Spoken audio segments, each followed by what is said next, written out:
এবং এখনো রাজ্য সরকার হিসেবে আমরা এই বিলের বিরোধিতা করি, কিন্তু সংখ্যার জোরে তারা পাশ করে দিয়েছে।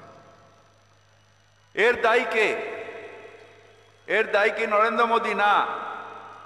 তার কারণ বিজেপির এজেন্ডাই হচ্ছে যে ডিভাইড অ্যান্ড রুল, অর্থাৎ মাইনরিটি ভোট পায় না বিজেপি জানে, তবুও তারা এই সব বিলগুলো নিয়ে এসে দেশের একটা মাঝখান দিয়ে রেখা কেটে দিয়ে তারা চাইছে যে সংখ্যালঘু ভোটের দরকার নেই, সংখ্যাগুরুকে কনসেন্ট্রেট করো, সেই ভোটটাকে একসাথে নাও এবং এই ভোটটাকে নিয়ে হিন্দু রাষ্ট্রের দিকে এগিয়ে চলো, এইটা মোদির এজেন্ডা। কিন্তু তার সাথে যে দুজন,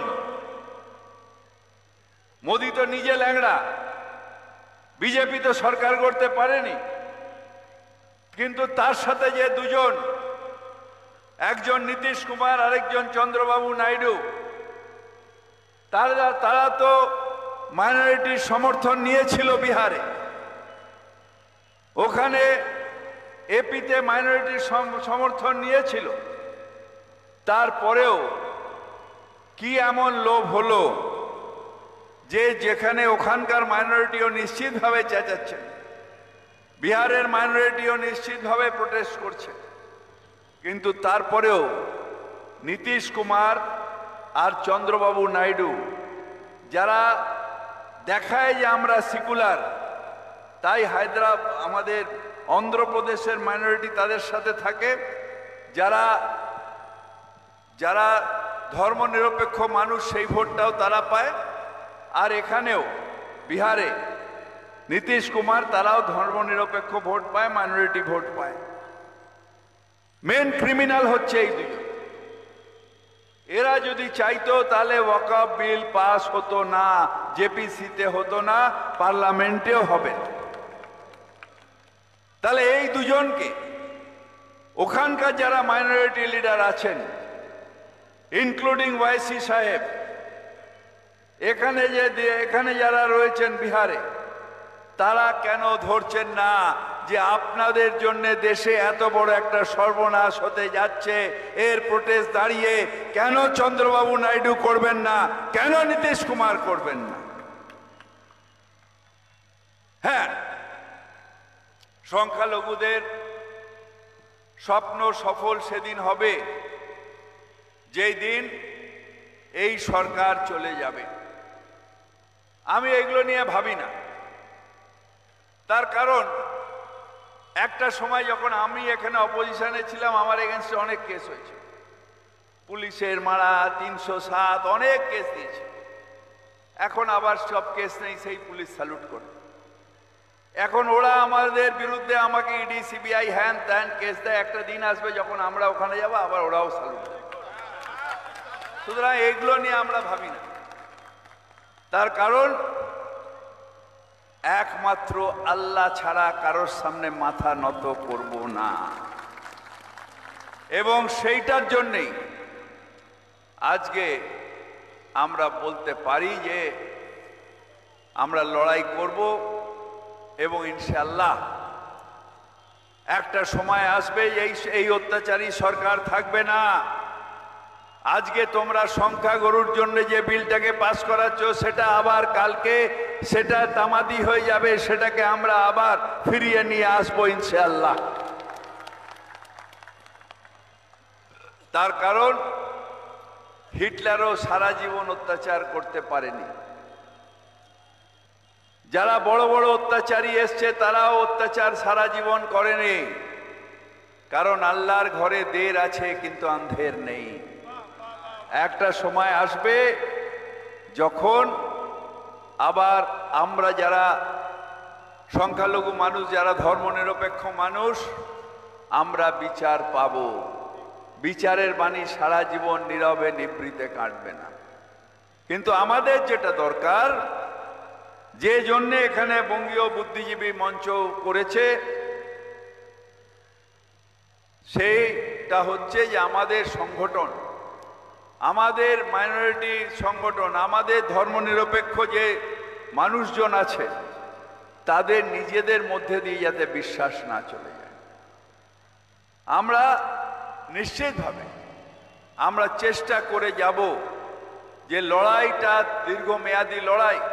ঠিক যে মোদী সরকার এই নিজে ল্যাংড়া ছিল, এই চন্দ্রবাবু নাইডুর কাজ আর নীতিশ কুমারের কাজ নিয়ে হাঁটছে, তার মধ্যেও তারা মাইনরিটি বিরোধী ওয়াকফ বিল থেকে আরম্ভ করে কখনো যোগী শুধু অযোধ্যা ভেঙে দিয়ে বাবরি মসজিদ ভেঙে দিয়ে রাম মন্দির করে থামেনি, এখন তারা কোথায় জ্ঞানবাপী মসজিদ, কোথায় সম্বল, একটার পর একটা খুঁড়ে যাচ্ছে।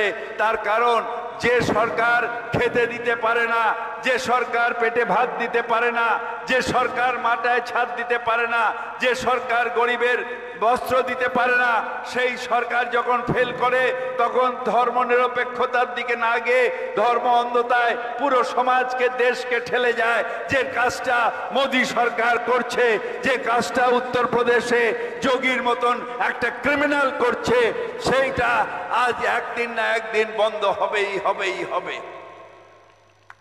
বিশ্বাস রাখতে হবে, লড়াই করতে হবে এবং আন্দোলন করতে হবে।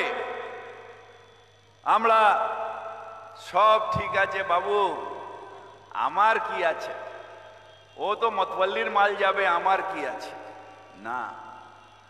যদি আপনি কিরে উপরে আয়, খালে গেছে, যদি আপনি সত্যিকারের সাম্প্রদায়িকতায় বিশ্বাস না করেন, যদি সত্যিকারের ইকুয়াল রাইটে বিশ্বাস করেন, যদি সত্যিকারের বিশ্বাস করেন যে সংখ্যালঘু হচ্ছে বড় ভাই আর সংখ্যালঘু হচ্ছে ছোট ভাই, তার আর যদি সত্যি বিশ্বাস করেন যে ওয়াকফ সম্পত্তি এটা কোনো ইন্ডিভিজুয়াল মানুষের সম্পত্তি নয়, এটা আল্লাহর সম্পত্তি, এটার মালিক একমাত্র আল্লাহ, তাহলে আপনাকে এই লড়াইয়ে সামিল হতে হবে।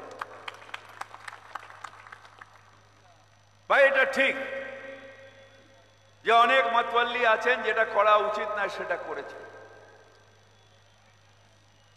ওয়াকফ ওয়ালিয়া বলে এটা আমার বাপের না, তোমার পূর্বপুরুষ যখন আল্লাহর নামে দিয়ে গেছিল, ইউ আর অনলি, আমি নিজে একটা মতওয়াল্লি, কিন্তু I consider myself only the caretaker.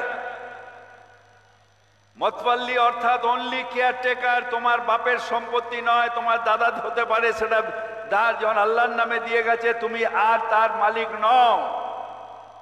ওর থেকে যে কোনো রোজগার তুমি খাওয়া মানে আল্লাহকে তুমি, you are betraying your God, আল্লাহকে তুমি বিট্রে করছো, তুমি সেবা, you are only the caretaker. আর এটা আল্লাহর রহমত, কারণ এখানে তার ঘর যে দেখাশোনা করবে তার জন্য ওখানে ভালো ঘর তৈরি। এই রহমত যে এক একজন মানুষকে দেয়, সেই চান্সটা করে দিয়ে একটা দুটোকে জন্যে আজকে ওখানে পার্লামেন্টে যখন ওরা বলে এই এ করেছে ওই করেছে, তখন সত্যি নিজেদের লজ্জা লাগে, তখন সত্যি লজ্জা লাগে। তার কারণ we are fighting for the cause of God, we are fighting for the cause of God। আমরা আল্লাহর সম্পত্তি রক্ষার জন্য লড়াই করছি, কোনো ইন্ডিভিজুয়ালের জন্য নয়, কোনো ইন্ডিভিজুয়ালের জন্য নয়। এবং আমরা সংখ্যালঘু সম্প্রদায় একা নয়, এমন অপমান করেছিল আমাদের এমপি কল্যাণ ব্যানার্জিকে, রাখতে পারেনি, কাঁপতে কাঁপতে হাত ফেটে গেছে, রক্ত পড়েছে জেপিসি মিটিং। তার কারণ ধর্মনিরপেক্ষ সংখ্যাগুরুর সংখ্যা বেশি, ভারতবর্ষে বেশি। আমাদের ভোটগুলোকে ভাগ করে করে ওই ল্যাংড়া সরকার ওখানে সরকার করেছে, আর দুটো বেঈমান তাদের দুটো ক্যাচ হয়েছে, না হলে সরকার গড়ার ক্ষমতা মোদী সরকারের ছিল না। তাই আজও আমরা যারা সংখ্যালঘু সম্প্রদায়ের মানুষ, আমরা একটা জিনিসে নিশ্চিত করব যে ধর্ম নিরপেক্ষতার পথে থাকব, সহনশীলতার পথে থাকব, সবাইকে নিয়ে এগিয়ে যাওয়ার পথে থাকব। আর যখন প্রতিবাদ করব, সেই প্রতিবাদ মন থেকে মেনে প্রতিবাদ করব যে হ্যাঁ, আল্লাহর সম্পত্তি হড়প করা এটা অন্যায়, যেমন মোদী সরকারকে করারও প্রতিবাদ করব, যদি ইন্ডিভিজুয়াল কেউ করে তারও প্রতিবাদ করব। তাই আপনাদের সামনে আজকে শুধু বলতে এসেছি, জেপিসি শেষ কথা নয়, জেপিসি শেষ কথা নয়, ইভেন পার্লামেন্টও শেষ কথা নয়। ভারতের মাটিতে দাঁড়িয়ে সংখ্যালঘু সংখ্যাগুরুর বেশিরভাগই মানুষ এর প্রতিবাদ করছে এবং এর প্রতিবাদ চলবে। এবং ইনশাআল্লাহ তাআলা, আবার বলছি, আল্লাহর ঘরে দের আছে, আন্ধের নেই। একটা সময় আসবে যখন এই অত্যাচারী সরকার থাকবে না, তখন এই বিলটাকেই তামাদি করে আবার অধিকার ফিরে পাবে, এই আশা রেখে